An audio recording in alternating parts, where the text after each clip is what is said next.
નમસ્કાર વિદ્યાર્થી મિત્રો, ગઈકાલે આપણે સંતુલન પ્રકરણની અંદર એસિડ બેઝ માટેના વ્યાખ્યાઓ જોઈ ગયા. પહેલી આપણે આર્હેનિયસની વ્યાખ્યા જોઈ કે જેણે આપણને એવું કહ્યું કે જે પદાર્થ H+ આયન આપે તે એસિડ અને જે પદાર્થ વિયોજન પામીને OH- આયન આપે તે બેઝ. એ વ્યાખ્યામાં પ્રોટોન અસ્થાયી છે, સ્વતંત્ર અસ્તિત્વ ધરાવતો નથી, ઘણી બધી મર્યાદાઓ છે. એટલે આપણે નવો બીજો સિદ્ધાંત જોયો, લોરી બ્રોસ્ટેડ. અને લોરી બ્રોસ્ટેડ સિદ્ધાંત પ્રમાણે જે પદાર્થ પ્રોટોનનું દાન કરે એ શું કહેવાય? એસિડ. અને જે પદાર્થ પ્રોટોન સ્વીકારે તે બેઝ. બરાબર. પણ તેની પણ એક મર્યાદા છે, કારણ કે દરેક એસિડનું સંયુગ્મ બેઝ હોય જ, રાઈટ. એટલે એ પણ બહુ અસરકારક નથી. અને એના પરથી એક વાક્ય પણ છે કે બધા જ લોરી બ્રોસ્ટેડ એસિડ છે એ લુઈસ એસિડ હોઈ શકે, પણ લુઈસ એસિડ લોરી બ્રોસ્ટેડ ન હોઈ શકે. એના માટે આપણે લુઈસનો સિદ્ધાંત સમજવો પડે. પહેલાં આપણે એની વાત કરી લઈએ, લુઈસ સિદ્ધાંતની. લોરી બ્રોસ્ટેડની મર્યાદા શું હતી? એ BF3 શા માટે? BF3માં તો કોઈ પ્રોટોન છે નહીં, તો એ પ્રોટોનનું દાન જ કરતો નથી. તો એ પ્રોટોનનું દાન કરતો નથી તો એસિડ કેમ છે એ સમજાવી શકતું નથી. એટલે લોરી બ્રોસ્ટેડ સિદ્ધાંત નિષ્ફળ ગયો. અને હવે છેલ્લો સિદ્ધાંત છે લુઈસ એસિડ બેઝ સિદ્ધાંત.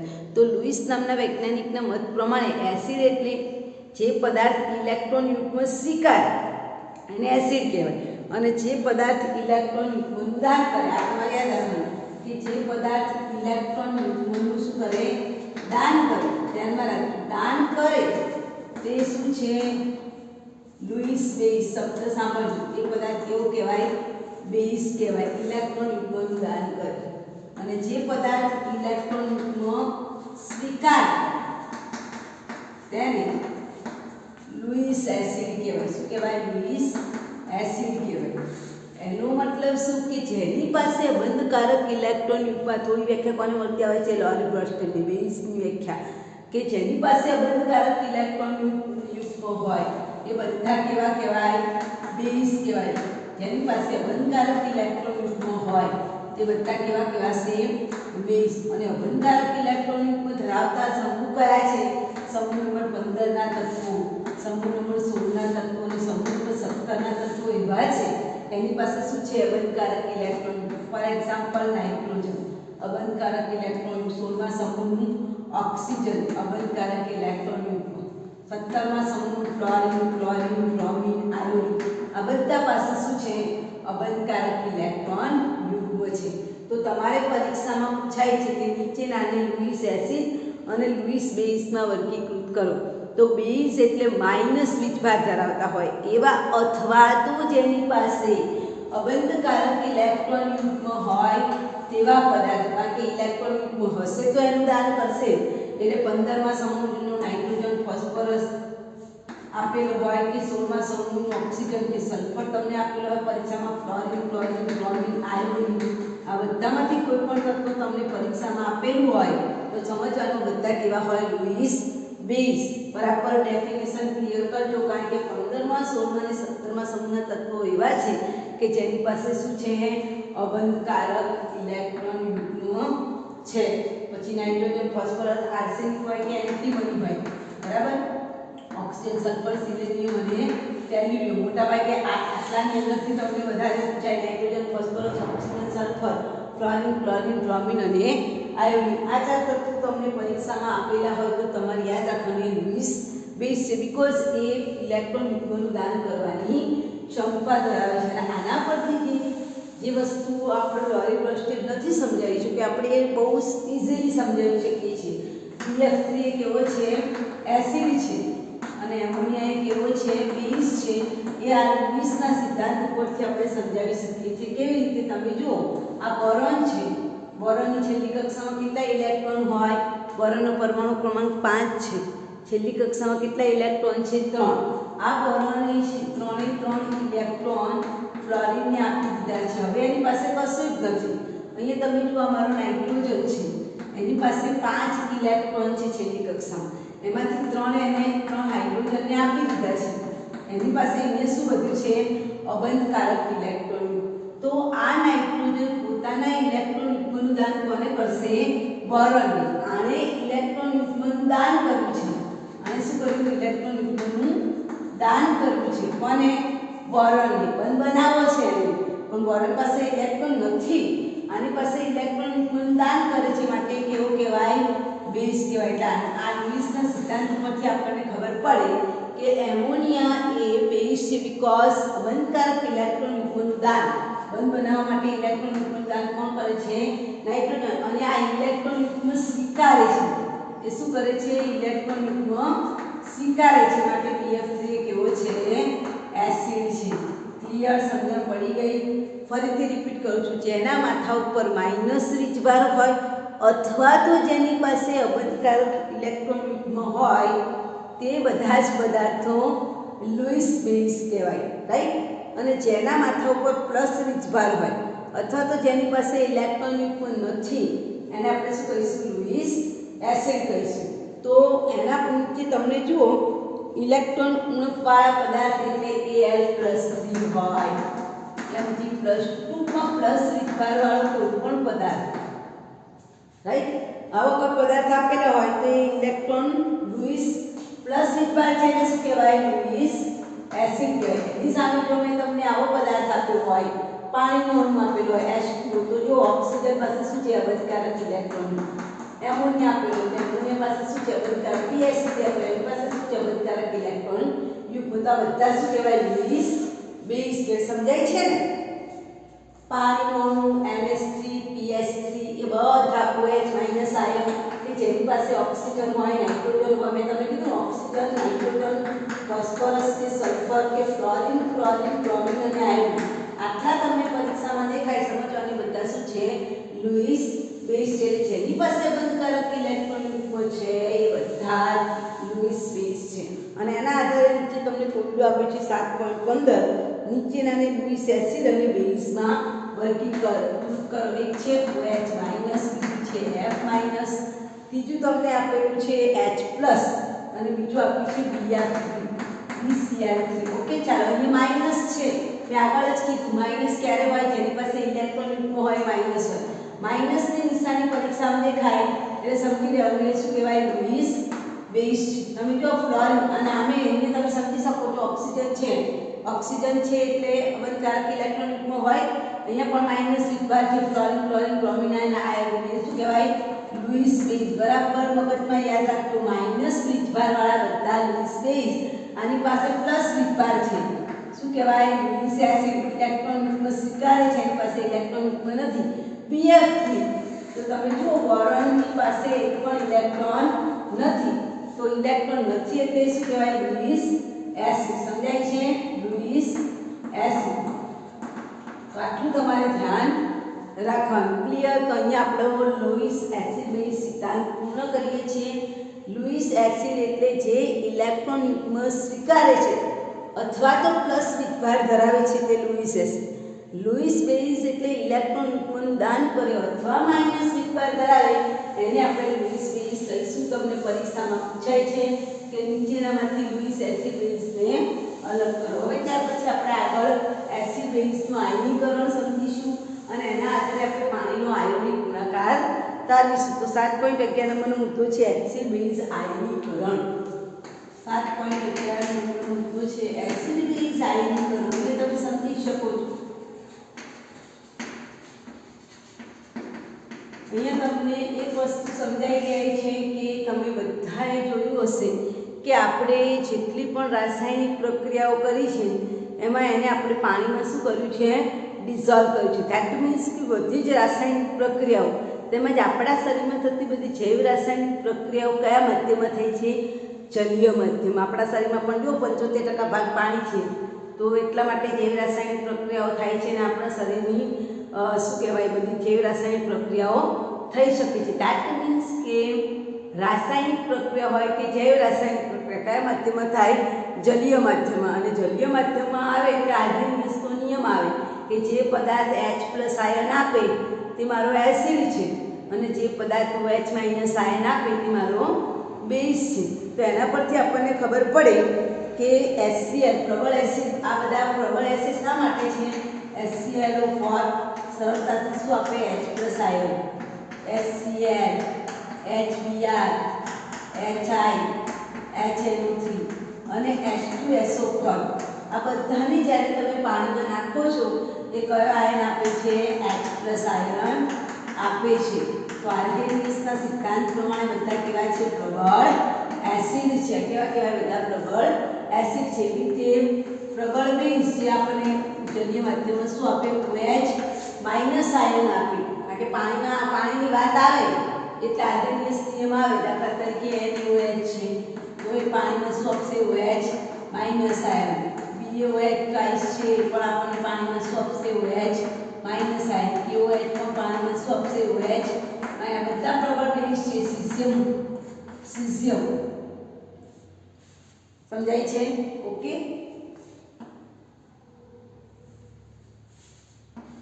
એ આપણે સૌથી OH- આયન.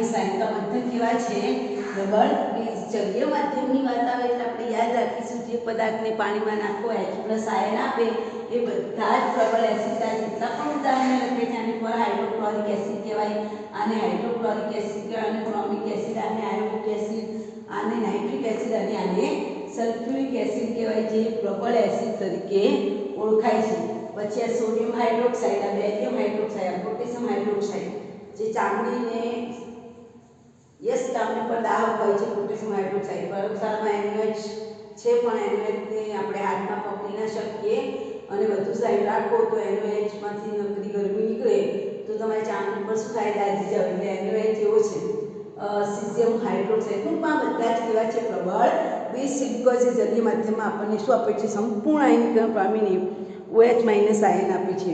અને આયનીકરણની માત્રા એસિડ અને બેઝની પ્રબળતા પર છે. લોરી પ્રોસ્ટેટના મત પ્રમાણે પાછું આ બધા જ જો લોરી પ્રોસ્ટેટ પણ આવે કે જે પ્રોટોનનું દાન કરે છે, બધા પ્રોટોનનું દાન કરે છે. એટલે લોરી પ્રોસ્ટેટ પ્રમાણે પણ આ કેવા છે? લોરી પ્રોસ્ટેટ એસિડ પણ છે. એટલે કે એસિડ એવા છે જે સારા પ્રોટોન દાતા છે. જ્યારે બેઝ કેવા છે? સારા એવા પ્રોટોન ગ્રાહી છે. પ્રોટોનનું શું કરશે? ગ્રહણ કરશે. તમે જોઈ શકો છો OH- આયન છે તો H+ આયન ખેંચવાનો પ્રયત્ન કરશે કારણ કે માઇનસ છે એટલે એને શું જોઈશે? H+ એટલે પ્રોટોન ગ્રાહી છે. તો કહેવાનો મતલબ જ્યારે આને પાણીમાં નાખીએ છીએ તો H+ આયન આપે છે. ધેટ મીન્સ એ સારા એવા પ્રોટોનનું દાન કરે છે. આ પદાર્થની અંદર બેઝ એવા પદાર્થ છે પ્રોટોન ગ્રાહી છે. અહીંયા તમે જોઈ શકો છો કે જે પદાર્થ પ્રબળ એસિડ છે એના જે બેઝ મળશે સંયુગ્મ બેઝ એ કેવા હશે? નિર્બળ સંયુગ્મ બેઝ. ફોર એક્ઝામ્પલ આ જેટલા બી પદાર્થ લખ્યા છે બરાબર, જેટલા બી પદાર્થની પ્રબળ એસિડ લખ્યા છે એ પ્રબળ એસિડમાંથી મને શું મળે? સંયુગ્મ બેઝ. સંયુગ્મ બેઝ મળે ને, એસિડ છે એટલે એને શું મળે? સંયુગ્મ બેઝ મળે. તો સંયુગ્મ બેઝ મેં ગઈકાલે શીખવાડ્યું ClO4- પણ એ કેવા મળશે? નિર્બળ મળશે. શું અહીંયા? Cl- આનું સંયુગ્મ બેઝ શું થાય? Cl- H+ કાઢી નાખો, Br- I- બધામાંથી H+ કાઢી નાખો એટલે સંયુગ્મ બેઝ મળે. NO3- SO4- 2 બે ઇલેક્ટ્રોન. તો બધા કેવા છે? જે પદાર્થ પ્રબળ એસિડ છે, પ્રબળ એસિડ હોય તો એનો જે સંયુગ્મ બેઝ મળશે કેવો મળશે? નિર્બળ મળશે. એવી રીતે પ્રબળ બેઝ છે. પ્રબળ બેઝ કોણ છે? NaOH, KOH, BaOH. તો એના જે સંયુગ્મ એસિડ મળશે, સંયુગ્મ એસિડ એટલે શું? એમાંથી H+ આયન ઉમેરવાનું છે. તો એના જે આપણને મળશે એ કેવા મળશે? નિર્બળ સંયુગ્મ એસિડ. તો તમને એ નિર્બળ સંયુગ્મ એસિડ પણ તમને આપેલા છે. બરાબર. એ જ રીતે પ્રબળ બેઝ એ નિર્બળ સંયુગ્મ એસિડ આપે છે. આ પ્રબળ બેઝ છે એમાંથી તમે H+ આયન ઉમેરો તો તમને NaOH ટ્વાઇસ, બરાબર, આપણે એવો લેવાનું કે જેથી કરીને એમાં ઉમેરી શકાય.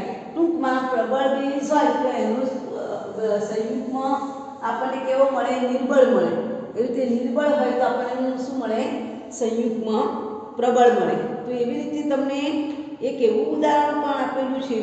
પ્રબળ બેઝ હોય તો નિર્બળ સંયુગ્મ એસિડ આપશે. બીજી તરફ નિર્બળ એસિડ હોય તો એનું બી આપણને શું મળે? પ્રબળ બેઝ મળે છે. સમજાય છે?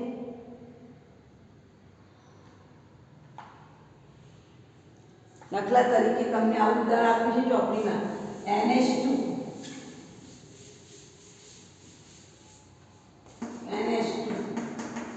ઓક્સિજન -2 બરાબર, ઓક્સિજન -2 અને H- પ્રોટોન ગ્રાહી છે, જે પ્રોટોન ગ્રહણ કરે એને શું કહેવાય? સંયુગ્મ એસિડ કહેવાય, રાઈટ? તો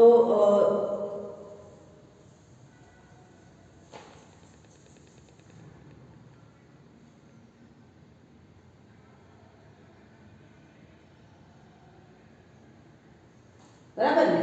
તો આ રીતે તમને પુસ્તકમાં પણ એક ઉદાહરણ ટૂંકમાં જે પદાર્થ પ્રબળ એસિડ છે એનો સંયુગ્મ બેઝ કેવો મળશે? નિર્બળ.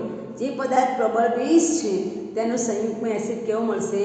નિર્બળ મળશે. એવી રીતે તમે નિર્બળ લીધો હોય, દાખલા તરીકે એસિડ કે એસિડ નિર્બળ એસિડ છે, આ કેવા એસિડ છે? નિર્બળ એસિડ. ઉદાહરણ આપું છું તમને, ચાલો નિર્બળ એસિડ. હવે હું એનો સંયુગ્મ બેઝ મેળવું છું તો H+ કાઢી નાખવાનું, તો CH3 C માઇનસ મળે ને એ એને શું કહેવાય? સંયુગ્મ બેઝ કહેવાય. પણ કેવો કહેવાય? નિર્બળ સંયુગ્મ બેઝ કહેવાય.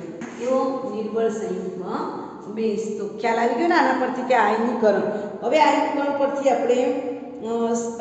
આપણે આ જે પ્રબળ એસિડ બેઝનું ટાઇટ્રેશન તમને પરીક્ષામાં, તમે બધા 11 સાયન્સમાં છો, શરૂઆતમાં તમારે રેડોક્સ અણુમાપન આવશે, બરાબર? રેડોક્સ અણુમાપન. આ રેડોક્સ અણુમાપન એટલે શું?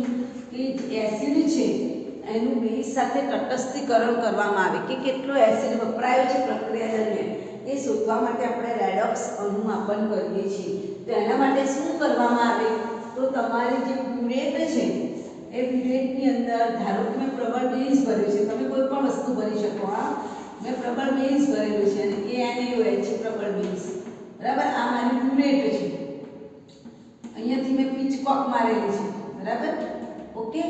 અને અહીંયા આપણે જે સ્ટેન્ડ છે એ સ્ટેન્ડની અંદર એને ભરાવી દીધી છે. અહીંયા આપણે સ્ટેન્ડ દોરી દીધું, બરાબર? આ સ્ટેન્ડમાં મેં બ્યુરેટને ભરાવેલું છે, બરાબર? ઓકે. અને આવી જે આવશે પાતળી તમારી, આગળ મેં પહેલા ચેપ્ટરની અંદર આપણે બધા સાધનો દોરી ચૂક્યા છીએ. આવી જે પાતળી તમારી આવશે એ તમારી શું હશે? પીપેટ હશે, બરાબર? આ પીપેટની અંદર આંકડો મારેલો હોય 10 ml, બરાબર? એમાં માની લો કે મેં એસિડ લીધો છે HCl. કેટલા ml? 10 ml ખેંચીને. પછી એને હું આને કોનિકલ ફ્લાસ્ક કહેવાય. આવા કોનિકલ ફ્લાસ્કને 10 ml કે 25 ml, બરાબર? એમાં પહેલા આપણે શું કર્યું કે આ જે પીપેટ છે આને શું કહીશું? આપણે પીપેટ કહીશું. એ પીપેટમાંથી મેં 10 ml શું ખેંચ્યું? HCl. એને મેં આમાં નાખ્યું, બરાબર? HCl. માધ્યમ કેવું છે? એસિડિક. HCl એ કેવો છે? એસિડ. એટલે આ માધ્યમ કેવું છે? એસિડિક છે. જોજો, માધ્યમ એસિડિક છે, બરાબર? હવે હું ઉપરથી શું નાખીશ? બેઝ નાખીશ. તો આમાં હું સૂચક વાપરું છું ફિનોપ્થેલિન. સૂચકમાં 2-3 ટીપા નાખું છું ફિનોપ્થેલિન. તો ફિનોપ્થેલિન હું સૂચક નાખીશ, બરાબર? પછી અહીંયા જે મારો બ્યુરેટમાં ભરેલો છે એ કેવો છે? બેઝ છે. એટલે માધ્યમ કેવું થયું? બેઝ. તમે પહેલા પીપેટથી 10 ml એસિડને ખેંચી લીધો, શેમાં નાખ્યો? કોનિકલ ફ્લાસ્ક, બરાબર? હવે એને અહીંયા આપણે રોટેટ કરતા કરતા ટાઇટ્રેશન કરવાનું છે. તો તમે ટાઇટ્રેશનના અંતે ફિનોપ્થેલિન નાખેલો છે એટલે પરિવર્તન શું જોવા મળશે? ગુલાબી રંગ જોવા મળશે. રંગવિહીનમાંથી ગુલાબી રંગ, આછો ગુલાબી રંગ, શરબત નહીં. એટલે એ એનું શું કહેવાય? તટસ્થીકરણ પોઈન્ટ કહેવાય કે ભાઈ આટલા એસિડ સામે આટલો બેઝ વપરાયો. તો એના માટે આપણે એક પ્રયોગશાળામાં પ્રેક્ટિકલ આવે છે કે પ્રબળ એસિડ સામે પ્રબળ બેઝ કેટલો વપરાય. યાદ રાખજો, ફિનોપ્થેલિન જો એસિડિક માધ્યમ હોય, ધારો કે મેં અહીંયા બેઝ આ મેં બેઝ ભરેલું છે, માધ્યમ બેઝ છે એટલે મને કલર કેવો મળ્યો? ગુલાબી. મેં અંદર સૂચક શું નાખ્યું? ફિનોપ્થેલિન. પણ બ્યુરેટમાં મેં શું ભર્યું છે? બેઝ ભર્યો છે. માધ્યમ કેવો કહેવાય? બેઝિક. બેઝિક માધ્યમમાં કેવો રંગ આપે? ગુલાબી રંગ. પણ ધારો કે મેં બ્યુરેટમાં એસિડ ભરેલો હોય તો મને ફિનોપ્થેલિન કેવો રંગ આપશે? રંગવિહીન. યાદ રાખો, ફિનોપ્થેલિન કોઈ તરફ નથી. ફિનોપ્થેલિન સૂચક છે. થેલિન એ શું છે? સૂચક છે. સૂચકને ઇંગ્લિશમાં ઇન્ડિકેટર કહેવાય. ઇન્ડિકેટર, બરાબર? એટલે તમને IN શબ્દ વાપરેલો હશે. ઇન્ડિકેટર શોર્ટ ફોર્મ લખાય IN. તો તમે ઇન્ડિકેટર વાપરો અને માધ્યમ એસિડિક હોય પ્યુરેટમાં મેં એસિડ ભર્યો હોય તો એ ગુલાબીમાંથી શું થઈ જશે? રંગહીન. કેવો થઈ જાય? રંગહીન. પણ જો મેં પ્યુરેટમાં બેઝ ભરેલો હોય, એ લખી દઉં છું, પ્યુરેટમાં બેઝ ભરેલો હોય એટલે કે બેઝિક માધ્યમ હોય, બેઝિક માધ્યમ, તો બેઝિક માધ્યમમાં એ રંગહીનમાંથી શું થશે? ગુલાબી રંગ. આ તમારે યાદ રાખવાનું છે, તમારે પ્રેક્ટિકલી પ્રશ્નમાં પૂછી શકાય. ફિનોપ્થેલિન લીધો છે તમે સૂચકતા માધ્યમ એસિડિક છે એટલે કે પ્યુરેટમાં મેં એસિડ ભર્યો છે તો મને ગુલાબીમાંથી રંગવિહીન મળશે, રાઈટ. પણ મેં પ્યુરેટમાં બેઝ મળે દેટ મીન્સ માધ્યમ બેઝિક છે તો રંગવિહીનમાંથી મને શું મળશે? ગુલાબી રંગ. તો આ થઈ ગયું તમારું આયનીકરણ કે ભાઈ એસિડ છે પાણીમાં નાખીએ તો શું આપે? બેઝ છે અને પાણીમાં નાખીએ તો શું મળે? કોણ પ્રોટોન દાતા છે, કોણ પ્રોટોન ગ્રાહી છે અને કેટલા એસિડ સામે કેટલો બેઝ વપરાય છે એનું અનુમાપન કરવામાં આવે છે, જેને રેડોક્સ અનુમાપન કહેવામાં આવે છે. હવે એના પરથી આપણે જોવાનું છે પાણીનું આયોનિક અચળાંક. બરાબર, પાણીનું આયનીકરણ અચળાંક અને તેનો આયોનિક ગુણાકાર. તો 7.11.2 નંબરનો 1 નંબરનો મુદ્દો છે પાણીનું આયનિક અચળાંક.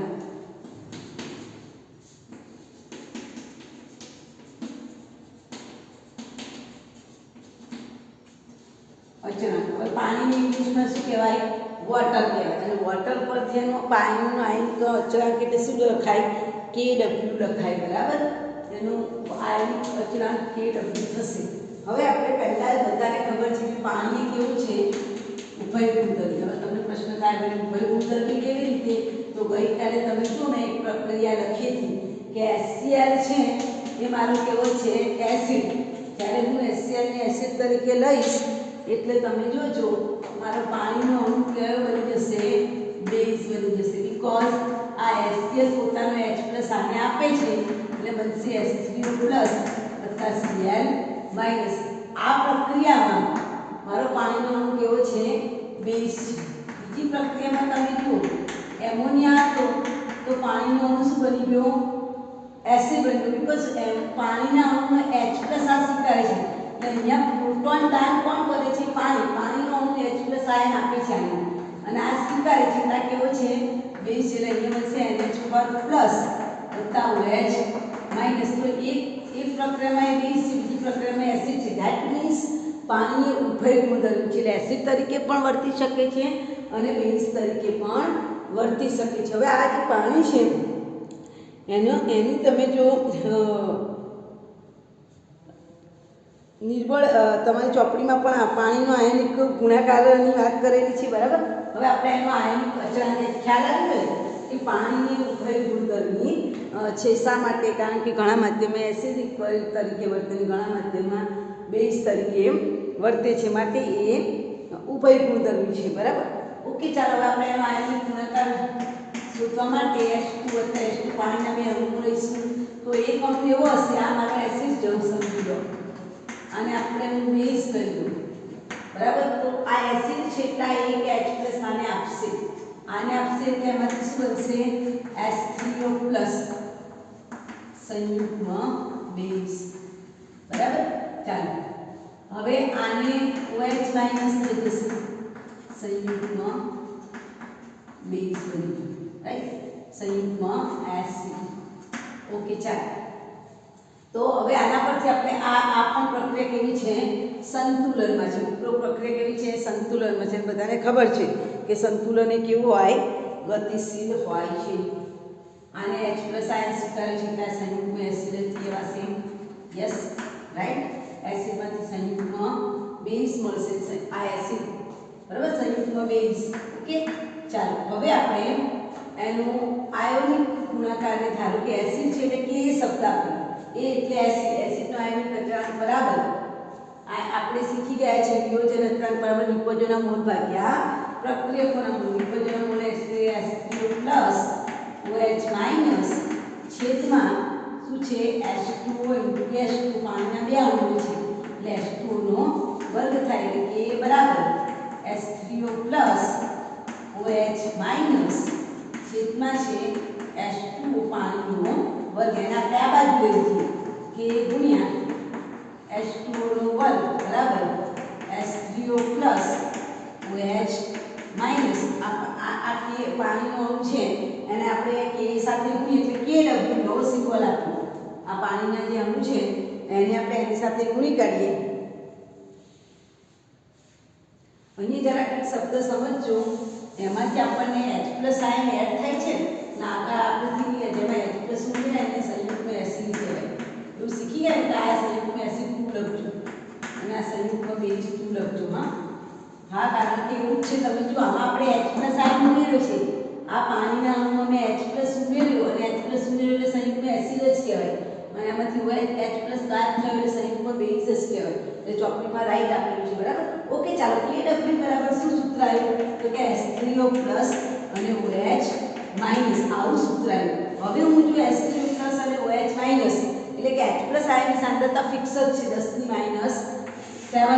તો KW બરાબર H+ આયનની સાંદ્રતા કેટલી છે એ હું લખી દઉં છું. H+ આયન એ શું કહેવાય H3O+ આયન કહેવાય. તમારે યાદ રાખવાનું છે.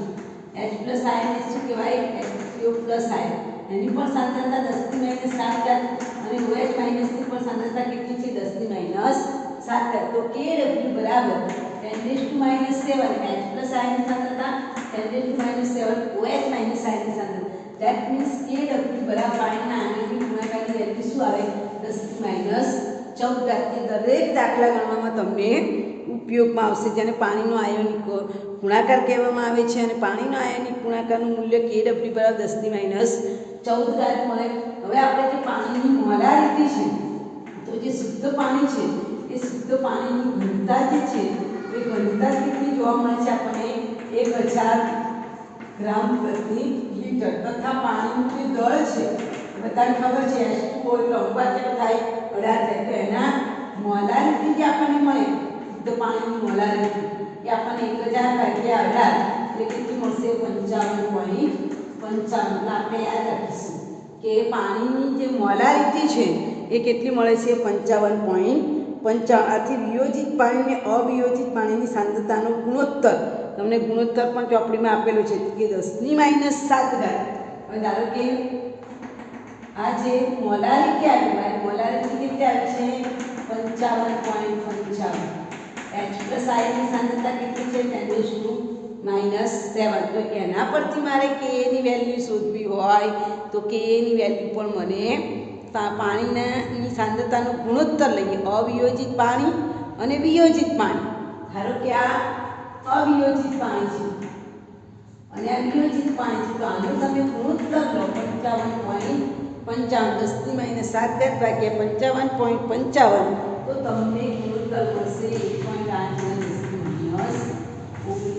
કોનો ગુણોત્તર અવિયોજિત પાણી અને વિયોજિત પાણી. આ આપણું વિયોજન પામેલું પાણી છે વિયોજિત પાણી અને પેલું અવિયોજિત.